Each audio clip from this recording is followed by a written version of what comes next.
반갑습니다. 별로 안 반가우신가 봐요. 오랜만에 왔는데 제가 19년도에 8월에 오고 이제 우리 교회를 떠난 지 횟수로는 8년째, 만으로는 7년째 이제 되고 있습니다. 엊그저께 간 것 같죠? 교회 오니까 친정에 온 것 같아서 너무 좋습니다. 근데 본당에 들어온 순간 얼마나 긴장이 되는지, 하나님의 영적 임재가 있는 이곳에 또 사랑하는 성도님들과 은혜를 나누게 된 게 너무나 감사한 것 같습니다. 그냥 이 강단에 서기만 해도 은혜가 되는 것 같아요. 여러분들도 금요일 날 앉아만 있어도 은혜가 되시지요? 대답 잘 하셔야 됩니다. 이렇게 은혜스러운 곳에 우리 담임 목사님과 우리 당회원분들이 또 허락해 주셔가지고 또 이곳에 서게 된 것이 너무나 감사합니다. 16년 동안 교회에 있으면서 이 교회 이곳저곳을 다니고 또 이곳에서 귀한 또 은혜를 누리고 우리 사랑하는 성도님들의 그 사랑을 받고 또 담임 목사님 지도를 받아서 그 영양분으로 지금 또 사역을 여러분 잘 하는지는 잘 모르겠지만 똑바로 하려고 노력은 하고 있습니다. 그래서 오늘 또 이렇게 우리 사랑하는 성도님들을 만나게 된 것 같습니다. 여러분 저를 보니까 좋지요? 감사합니다. 오늘도 우리 사랑하는 성도님들 뵀는데 마음 같아서는 강단에서 내려가서 한 분 한 분 인사하고 싶은데 그러면 금요기도에 못하잖아요, 그죠? 그래서 인사를 못 드려 죄송하지만 여러분 인사드리는 마음으로 인사를 다시 한번 드리겠습니다.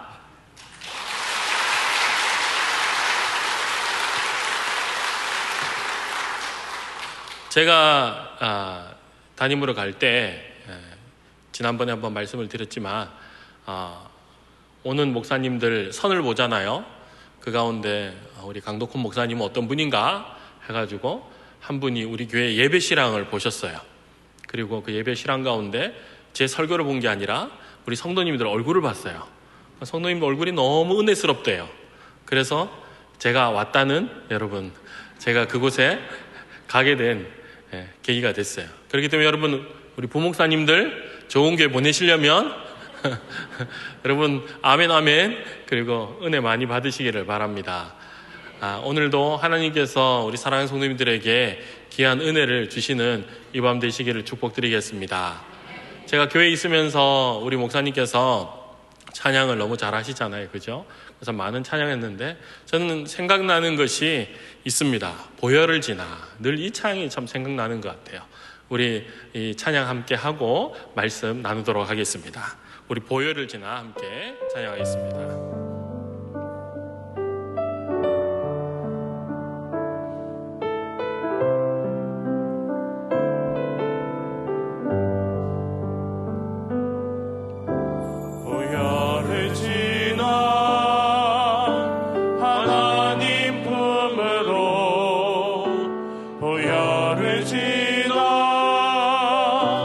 아버지 품으로 보혈을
우리가 새롭게 되는 은혜가 함께 하시기를 축복드립니다.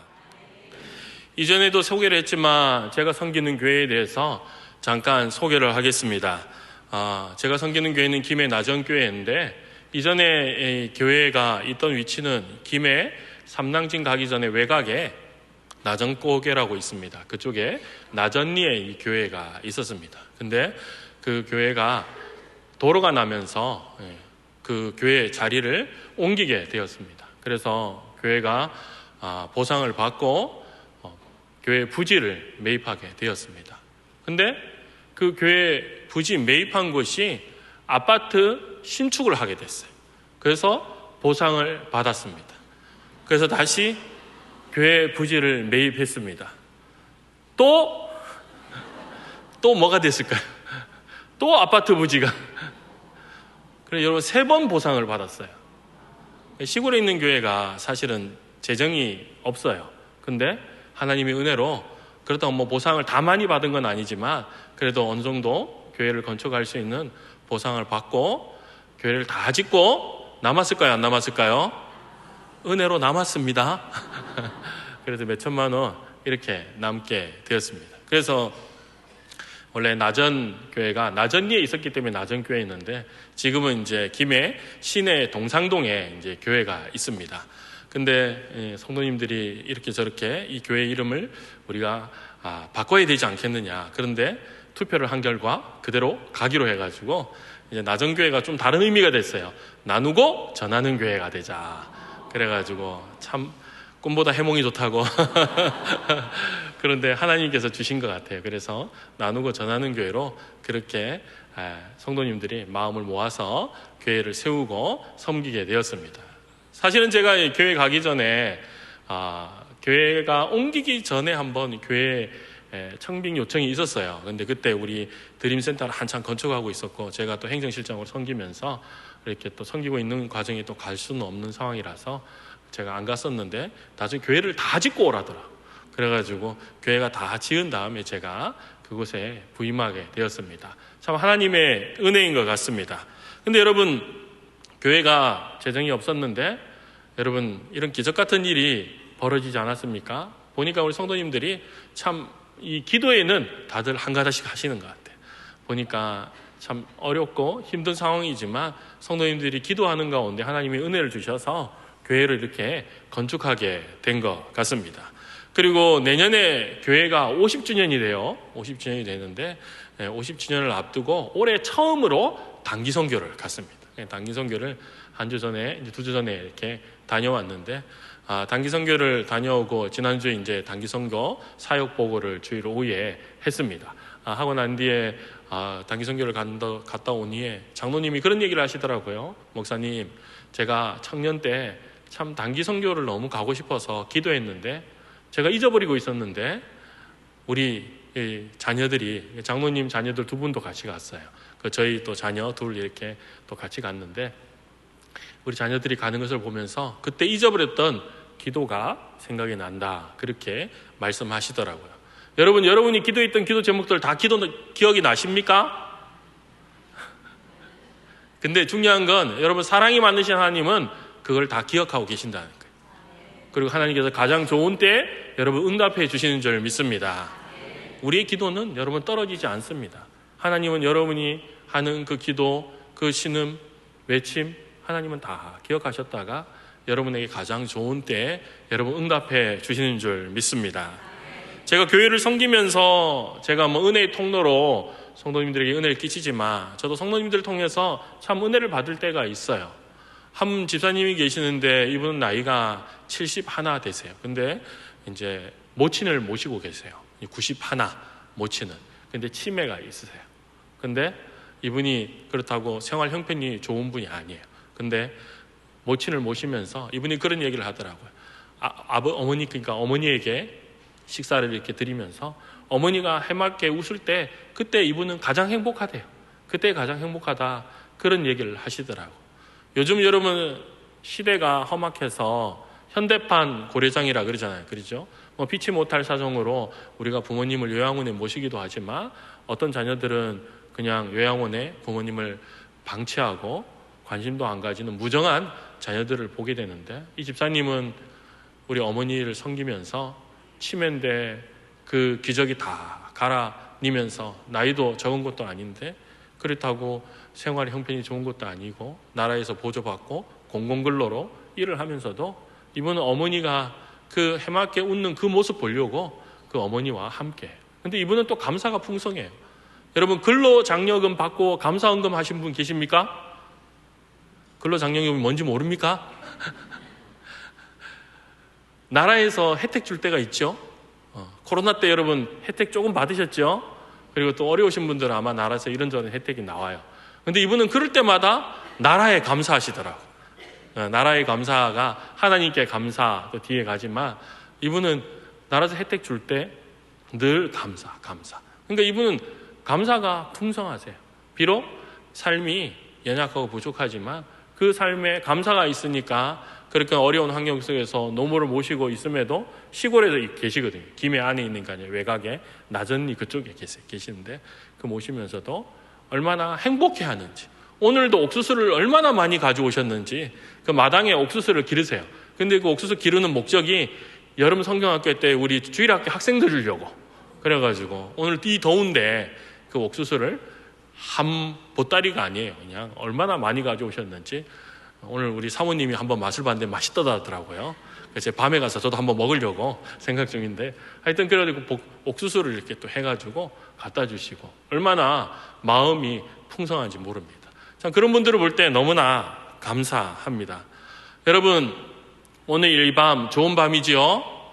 앞에 오셨던 목사님들이 다 이 얘기를 하시더라고요. 이 밤이 좋은 밤이라고 말씀하는데 왜 좋은 밤일까요? 여러분, 오늘 왜 이곳에 오셨습니까? 강 목사 온다고 오신 분? 저 온다고 오신 분은 안 계실 거예요. 여러분, 이곳에 왜 오셨습니까? 주일날 여러분 이 금요밤에 왜 오셨습니까? 목사님, 금요 기도회 때 기도하러 오지 뭐 딴 게 있습니까? 그렇게 얘기할 분이 계실지 모르겠습니다. 제가 단기 선교 가기 전주에 몸이 많이 아팠어요. 단기 선교 가기 전에 이제 선교사님이 그런 얘기를 하더라고요. 몸에 면역이 약해지면 모기한테 물리면 말라리아 걸릴 수 있으니까 몸 잘 이렇게 단돌이 해서 안 아프고 그렇게 오라고. 그래서 저도 선교팀한테 아프면 안 된다. 아프면 잘못하면 말라리아 걸려서 죽는다. 그렇게 엄포를 놨는데 제가 덜컥 아팠어요. 얼마나 아팠던지 하여튼 3일 동안 끙끙 앓았는데, 근데 그때 하나님이 저한테 이런 물음을 하시더라고요. 야, 니 그 아픈데 왜 그 먼 데까지 가려고 하냐? 그리고 돈이 한두 푼 드는 것도 아니고 그렇게 많이 드는데 거기 가서 뭐 하려고 거기 가려고 하냐? 그 얘기를 하나님이 저한테 뜬금없이 물으시더라고요. 아파 죽겠는데. 근데 제가 하나님께 그런 대답을 했어요. 주님이 거기 계시기 때문에 갑니다. 여러분, 여기 왜 오셨어요? 주님이 이곳에 계시기 때문에 여러분 오신 줄 믿습니다. 여러분, 이곳에 계신 주님을 만나고 돌아가시기를 바랍니다. 주님은 오늘 말씀에 보면 우리를 부르셨다 그렇게 말씀합니다. 여러분, 신앙적 관점에서 보면 부름은 두 가지예요. 세상에서 부르는 것과 하나님의 부르심입니다. 여러분, 오늘 너무나 좋은 금요일 밤 아닙니까? 오늘도 부르시죠? 불금으로 부르죠? 기도로 부르고. 여러분, 불금으로 부름받은 사람은 지금 어디 있습니까? 나이트 클럽, 그죠? 기도로 부름받은 분은 어디 있습니까? 지금 이곳에 여러분 있지 않습니까? 우리가 어떤 부름에 여러분 응답하기를 원하십니까? 우리가 있어야 할 자리는 여러분 하나님이 계신 곳, 하나님의 부르심이 있는 곳인 줄 믿습니다. 근데 우리는 다른 곳으로 갈 때가 있어요. 여러분, 요나서를 보게 되면 어느 날 하나님이 요나에게 나타나서 말씀합니다. 저 큰 느느웨 성에 가서 외쳐라. 그 악독이 내 앞에 상달되었다. 그렇게 하나님이 요나에게 말씀하셨습니다. 여러분, 니느웨는 그 당시 아수르의 수도였습니다. 아수르는 이스라엘의 적대 국가로 이스라엘을 괴롭혔고 이스라엘이 조공을 바치던 나라였습니다. 더욱이 아수르는 제약이 관영한 나라였습니다. 그래서 그들의 모습을 악독으로 표현을 합니다. 나훔 3장 1절에 보면 피의 성이다 그렇게 불렸습니다. 무죄한 자의 피가 밤낮으로 끊임없이 흘러내릴 정도로 강포가 가득한 성이었습니다. 고고학자들의 발굴한 그 기념비를 보면 악수르가 얼마나 잔인했는가를 엿볼 수가 있는데, 그들은 전쟁으로 정복을 하면 정복지 백성들을 붙잡아가지고 입을 강제로 벌리고 혀를 뺐다고 합니다. 그리고 땅에 4개의 말뚝을 박아서 사지를 묶어서는 칼로 난도질을 했다고 합니다. 한마디로 짐승 같은 인간들이었습니다. 그럼에도 불구하고 하나님이 그들을 회개시켜 구원하기를 원하셨습니다. 그들에게 말씀을 전하라는 부름을 받은 요나는 여러분 어땠습니까? 기겁을 했습니다. 여러분 아수르한 나라를 너무나 잘 알고 있었잖아요. 그래서 요나는 하나님 앞에서 도망을 칩니다. 하나님이 부르셨는데 도망을 칩니다. 니느웨는 북동쪽인데 정반대 서쪽 먼 다시스로 가는 배를 잡아 탑니다. 다시스는 지금의 스페인 남부 지브롤터 해안에 위치한 성읍이었습니다. 한마디로 그 당시에는 땅끝으로 알려진 곳이었습니다. 그러니까 요나는 하나님의 그 부르심을 외면하고 아주 멀리 가면 하나님이 따라오지 못할 거다 그렇게 생각하고 그런 속셈으로 도망을 쳤습니다. 그는 이제 됐다는 심정으로 아주 평안하게 배 밑창에서 잠이 들었습니다. 그러나 여러분 하나님은 요나를 그냥 두지 않으셨습니다. 깊이 잠든 그를 깨우시기 위해 큰 폭풍을 몰아치십니다. 근데 폭풍에 배가 깨질 지경이 되었는데 여러분 얼마나 요나가 평안한지 그 가운데서도 잠들고 있어요. 여러분 가운데도 그런 분 있죠? 그렇게 평안하게 요나가 잠이 들어 있었습니다. 요나를 발견한 선장이 흔들어 깨워 하나님께 기도하라고 다그쳤습니다. 요나 때문에 모두가 다 죽게 생긴 것입니다. 하나님의 부르심을 외면하자 주변 사람들도 그 사람 때문에 여러분 곤란한 일을 당하게 된 것입니다. 결국 요나는 하나님의 그 부르심 앞에 나오게 됩니다. 요나는 마침내 자신의 불순종의 그 죄로 인해 사달이 난 것을 깨닫고 그가 회개합니다. 하나님의 진노를 멈추게 하기 위해 자신을 바다에 던지라고 합니다. 선장과 배에 탄 사람들은 감히 던지지 못하고 머뭇거리자 단호하게 요나가 요구를 합니다. 그의 회개가 진실한 것임을 알 수가 있습니다. 도무지 폭풍이 가라앉지 않자 하는 수 없이 선장과 사람들은 그를 바다에 던지게 됩니다. 그러자 신기하게 풍랑이 가라앉았습니다. 요나가 회개하니까 하나님이 그를 구원해 주십니다. 큰 물고기를 예비했다가 요나를 받아주셨습니다. 이와 같이 하나님의 부르심을 외면할 때 하나님은 계속하여 우리를 부르시는 것을 보게 됩니다. 하나님이 부르시는 이유가 여러분 무엇일까요? 앞서 요나 이야기에서 알 수 있듯이 우리에게 사명을 주시기 위함입니다. 사명이란 말은 일반적인 용어인데 성경적으로 소명이라는 말과 같습니다. 하나님이 불러서 맡겨주신다는 것입니다. 하늘이 주시는 일이라 해서 천직이다 그렇게 말하기도 합니다. 소명이란 말은 영어로 보케이션인데 라틴어 보카레 부르다에서 유래했습니다. 그래서 소명을 영어로 콜링이다 그렇게 부르기도 합니다. 여러분 우리가 세상에서 이런저런 일들을 우리가 많이 하지만 밥벌이를 위해서만 하면 언젠가 우리의 인생은 여러분 비참해지고 허무해집니다. 하나님이 우리를 창조하셨고 게다가 멸망의 길로 가던 우리를 구원하시고 당신의 소유로 삼으셨습니다.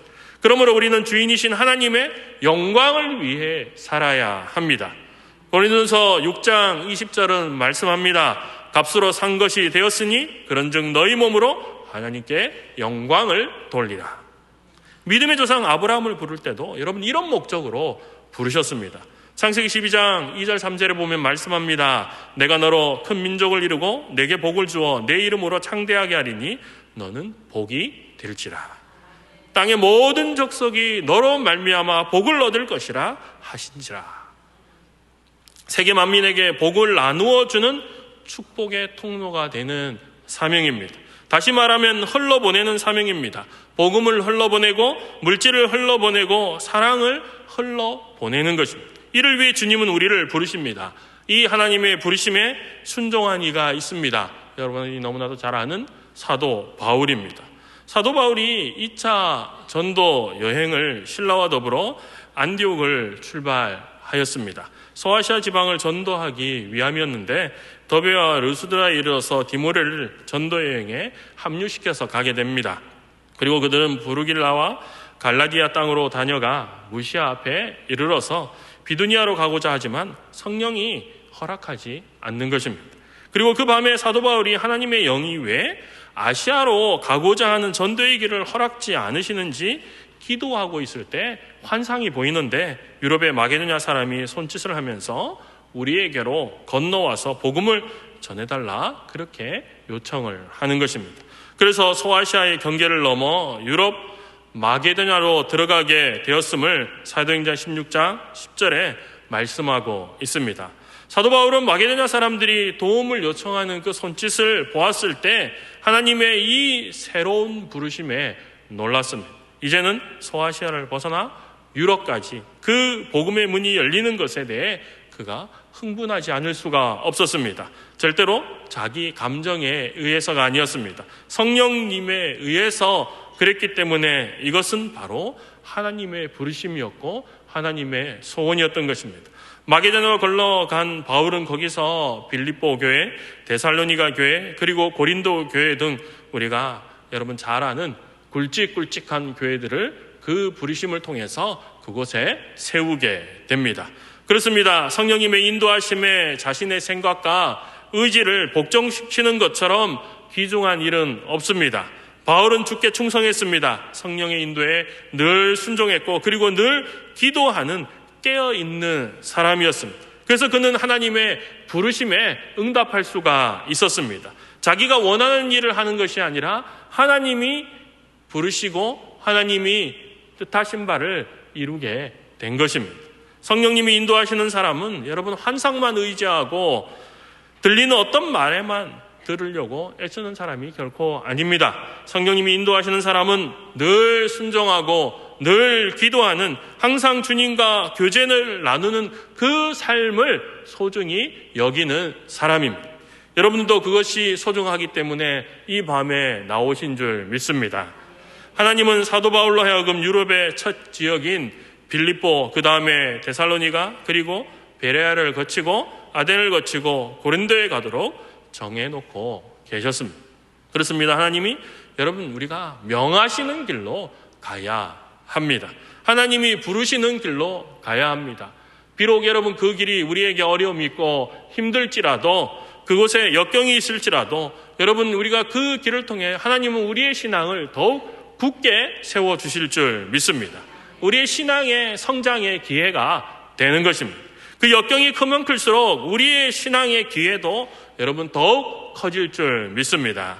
하나님이 부르신 곳으로 나간 바울 사도는 기독교 역사에 전무후무한 복음의 놀라운 역사를 남기게 되었습니다.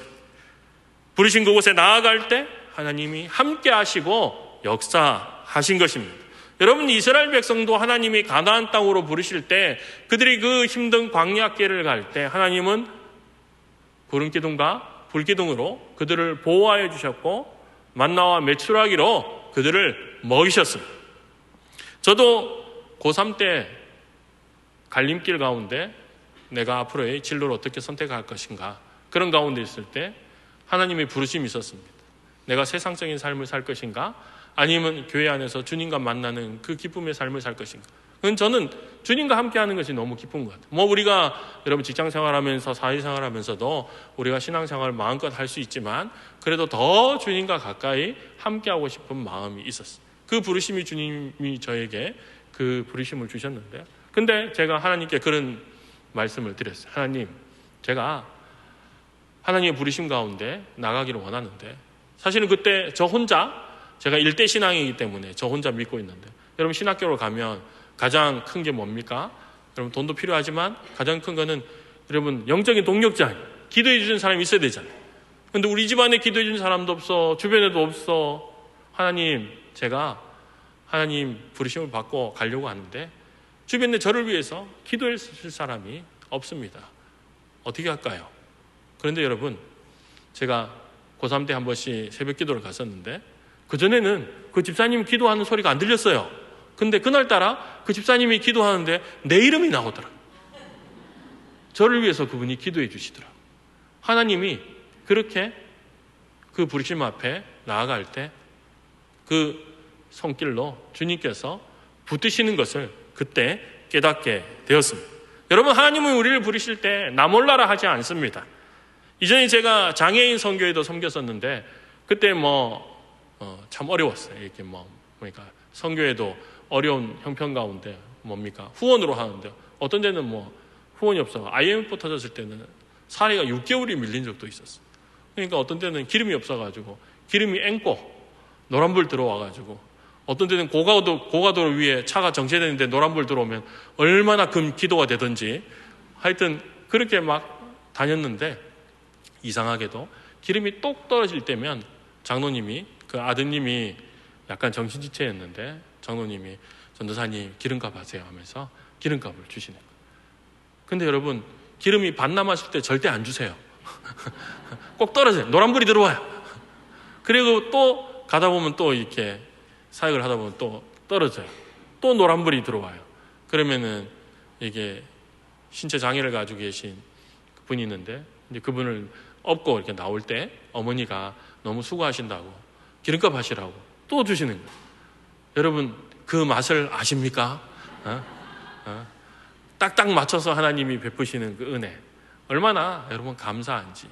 하나님은 우리를 부르시고 그냥 버려두시는 것이 아니라 이렇게 인도하시고 책임지는 그런 은혜가 있는 것을 보게 됩니다.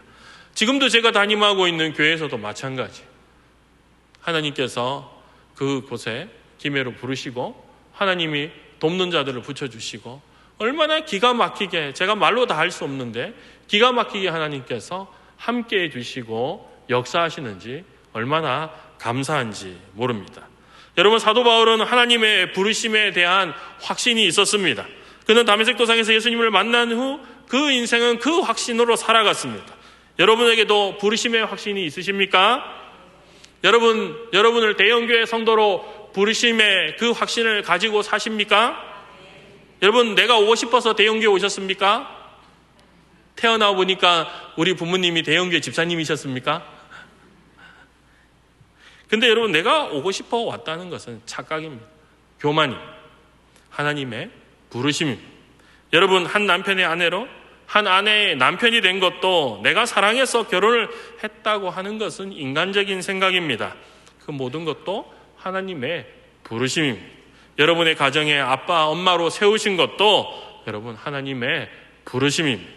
내가 다니는 직장도 내가 시험 치고 면접 보고 내가 잘해서 회사에 붙은 것 같죠? 그거는 초보적인 신앙입니다.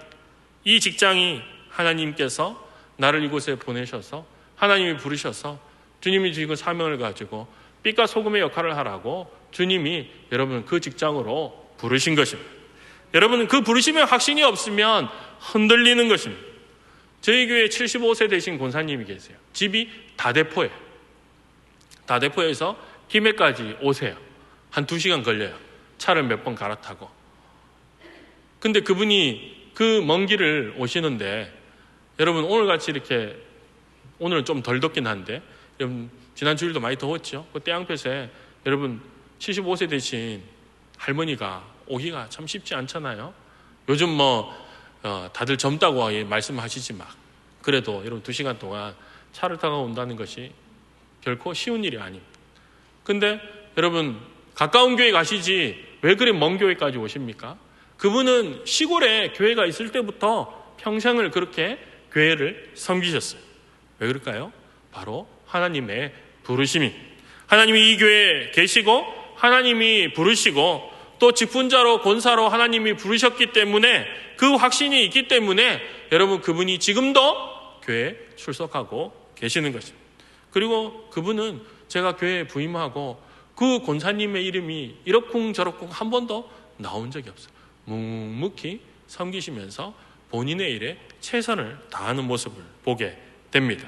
언제나 맡겨진 일에 겸손하게 섬기면서 그렇게 먼 길도 마다하지 않고 나와서 하나님이 이 교회에 계시기 때문에 그 권사님께서 그 부르심을 확신을 가지고 나오고 계신 것입니다. 여러분, 하나님이 이 몸된 교회를 위해 나를 부르셨다는 그 확신이 있기에 여러분, 우리가 주님 앞에 나와 이 몸된 교회를 섬길 수 있는 줄 믿습니다. 여러분, 부르심의 확신을 가지시기를 바랍니다. 이 부르심의 확신을 가지고 이 땅에 여러분 얼마나 많은 선교사들이 오셨습니까? 1994년부터 1945년까지 여러분 이 땅에 오신 선교사님들이 외국 선교사가 총 1529명입니다. 그 가운데 1059명은 미국 선교사입니다. 근데 여러분, 미국 선교사들, 그 1000명이 넘는 선교사들이 나이가 여러분 20대 중후반이었어요. 여러분 20대 살아보셨죠? 20대 하고 싶은 게 얼마 많습니까? 놀고 싶은 것도 많고 그렇지 않습니까? 근데 여러분, 그 청춘을 하나님의 부르심으로 이 땅에 온 것입니다. 한 번도 들어본 적 없는 이 미지의 땅, 여러분, 그 땅을 하나님의 부르심에 순종하여 온 것입니다. 그리고 그들은 그들의 젊음을 이 땅에 바쳤습니다. 제 동기 목사님 가운데 GMS 선교사가 계세요. 이분은 몸짱이었어요. 신대원 때 헬스를 해가지고 그냥 근육이 울긋불긋 이렇게 이러신 분이었는데, 이제 중국 선교사로 가가지고 사역을 하면서 참 많이 어려운 일들이 있으셨더라고요. 교통사고도 당하고. 나중에 여러분 중국 선교사님들이 거의 다 추방이 됐잖아요. 이 동기 목사는 이제 그쪽의 지역을 책임지는 선교사라서 끝까지 버티다가 나중에 추방이 됐는데, 이제 우리 교회도 저희가 협력을 해서 이렇게 한 번씩 올 때 보면 그때 몸짱이 어디 갔는지, 너무나도 병들고 허약해진 모습을 볼 때 너무나 안타깝습니다. 근데 여러분, 왜 그 사명을 감당합니까? 하나님이 부르셨기 때문에, 하나님이 그 선교지에 계시기 때문에 그 일들을 감당하는 것입니다. 오늘 본문의 사도 바울은 자신이 하나님의 뜻을 따라서 그리스도 예수의 사도로 부르심을 받았다, 그렇게 말합니다. 여기에 부르심이란 헬라어로 클레토스는 칼레오라는 부르다에서 유래했는데, 부름받은, 초대받은, 환영하는 이런 의미가 있습니다. 부르심을 받은 이 짧은 말은 또 다른 세계로 들어가는 문과 같습니다. 이 문을 통과하면 다른 세계에 들어서는 것입니다. 하나님의 주권적 의지가 다스리는 세계입니다. 인간의 의지가 끼어들지 못하는 세계입니다.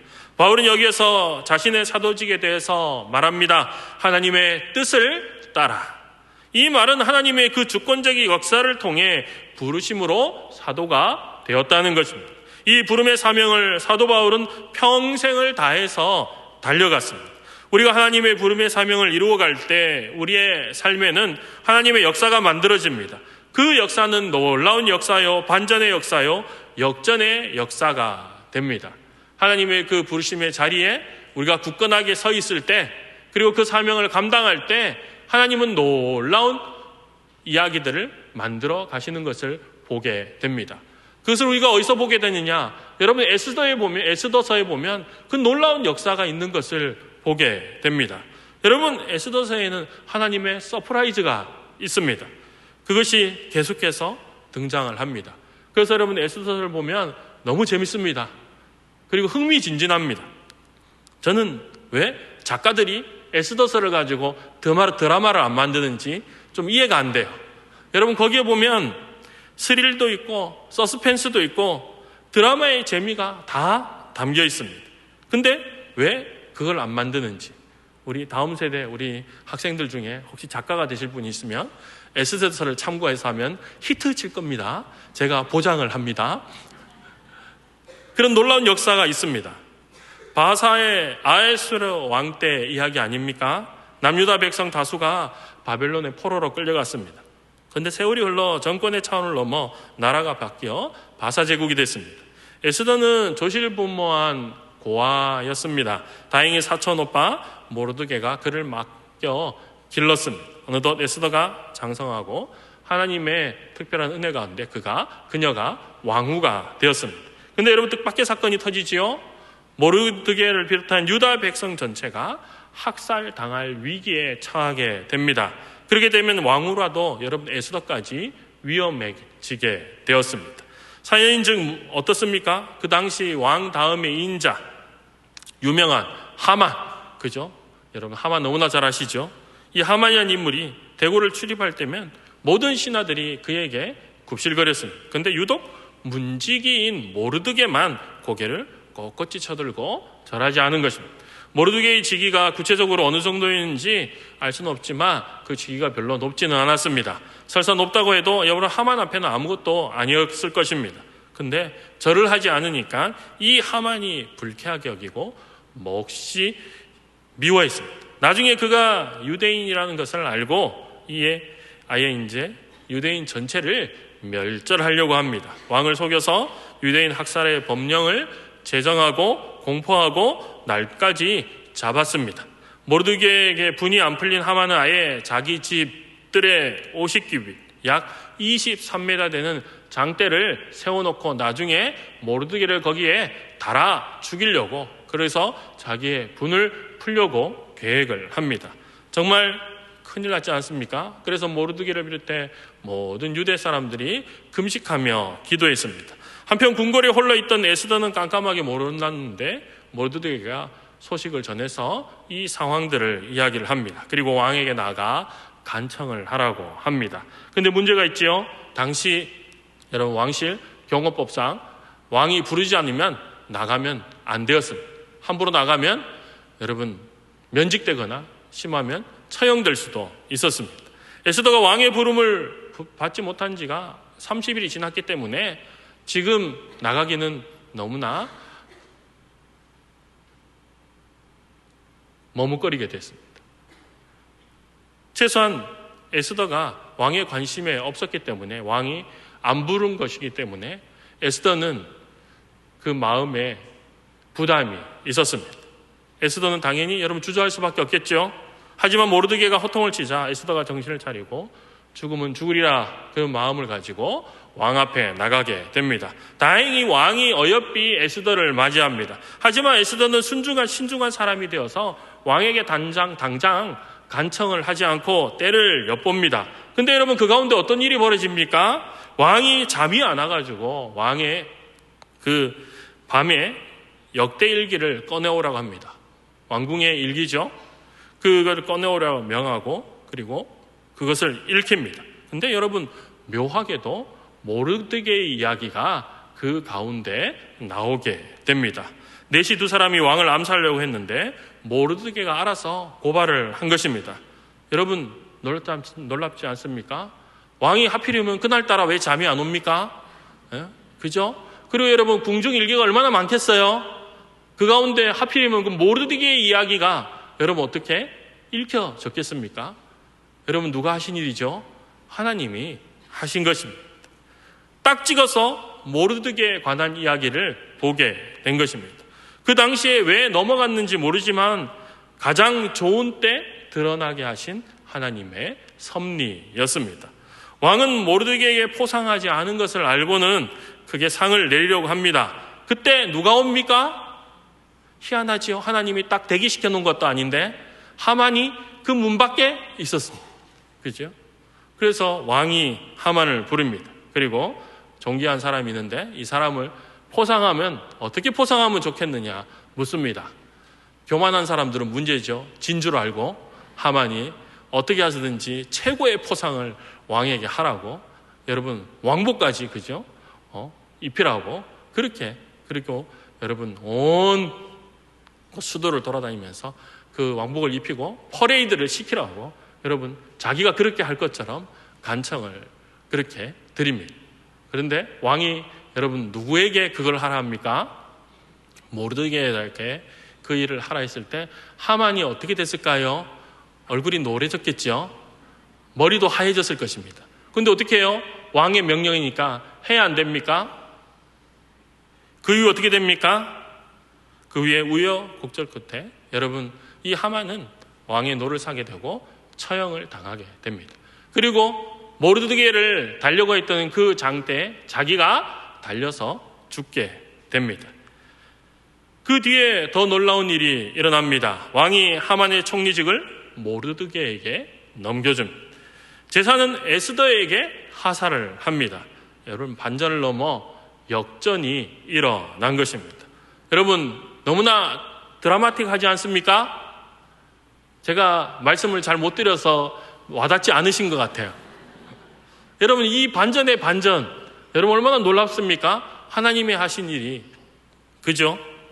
근데 여러분, 거기서 그치지 않습니다. 클라이맥스가 있습니다. 모르드게가 총리로 임명받은 후 복장을 갖춰 입고 금멸관을 쓰고 수산성 시내를 돌며 퍼레이드를 벌이는 장면이 벌어집니다. 여러분, 유대인들이 얼마나 자랑스러웠겠어요?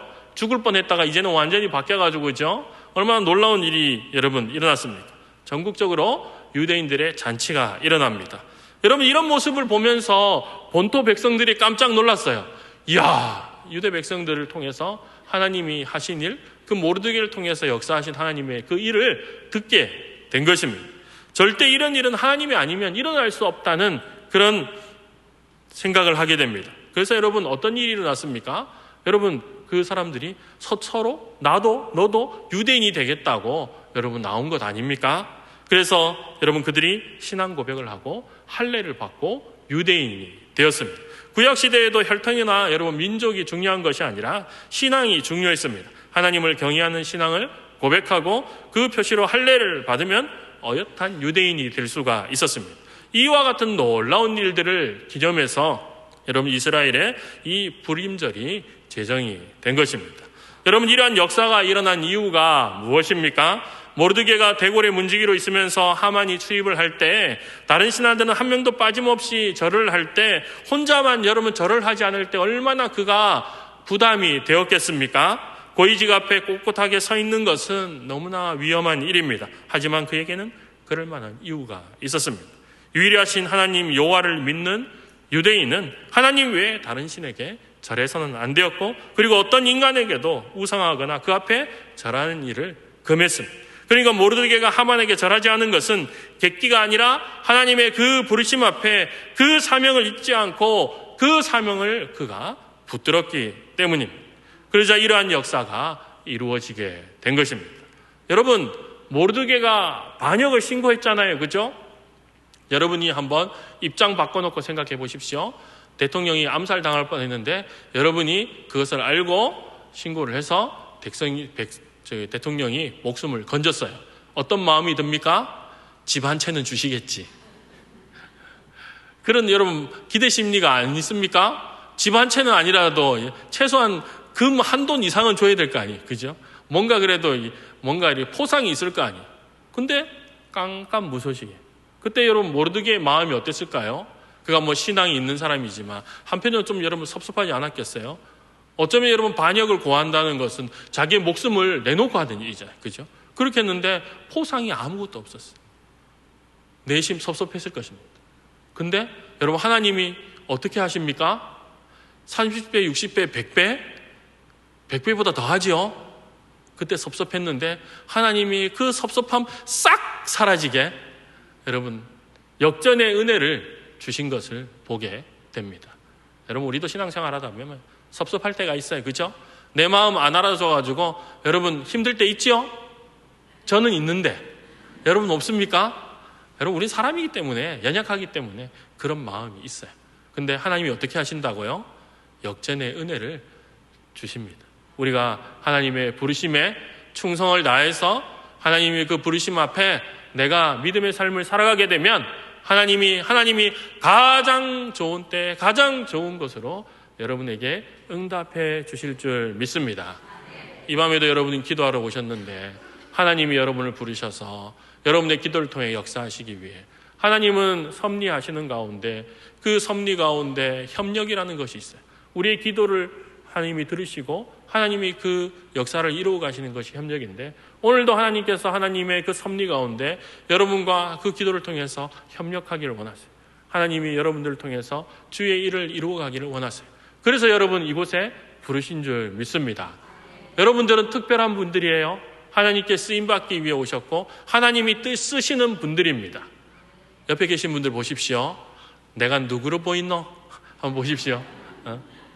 하나님께 임명받은 분. 금요기도에 나오신 분들은 보통 분이 아니에요. 하나님이 부르신 분들.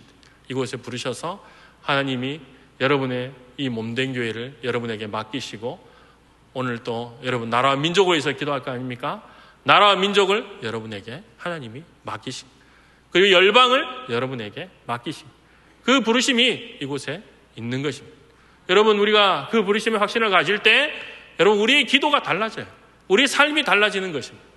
여러분, 이 부르심의 확신을 가질 수 있기를 바랍니다.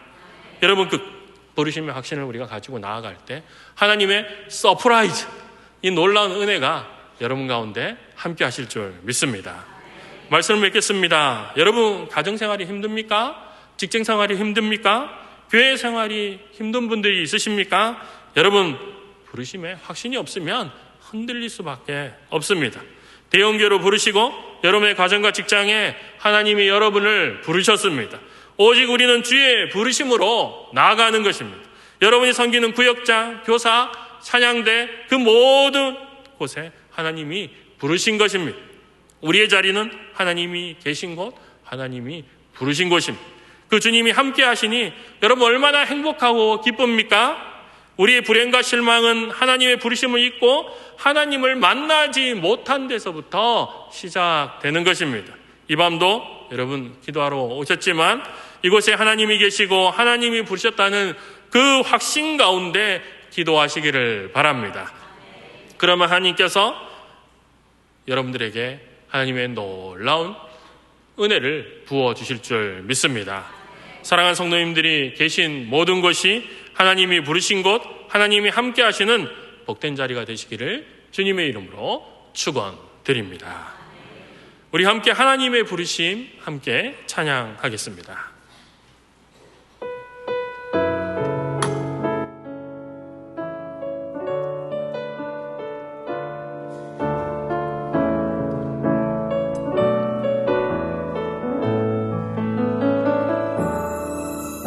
하나님의 부르심에는 후회하심이 없네. 내가 이 자리에 선 것도 주의 부르심이라. 하나님의 부르심에는 결코 실수가 없네. 나를 부르신 하나님의 신실하심을 나를 부르신 뜻을 나는 알 수 없지만 오직 감사와 순종으로 주의 길을 가리라. 때론 내가 연약해져도 주님 날 도우시니 주의 놀라운 그 계획을 나는 믿으며 살리.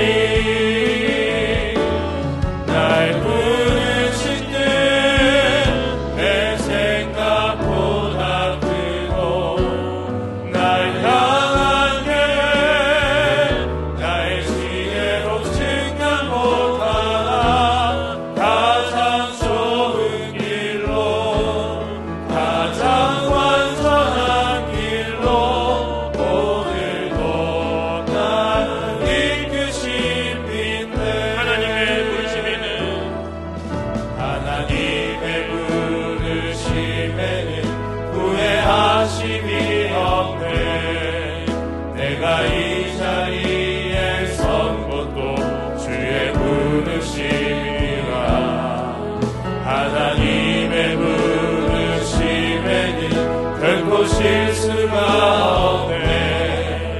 나를 부르신 하나님의 신실하심을 인해 작은 나를 부르신 뜻을 나는 알 수 없지만 오직 감사와 순종으로 주의 길을 가리라. 때론 내가 연약해져도 주님 날 도우시니 주의 놀라운 그 계획을 나는 믿으며 살리. 날 부르신 뜻 내 생각보다 크고 날 향한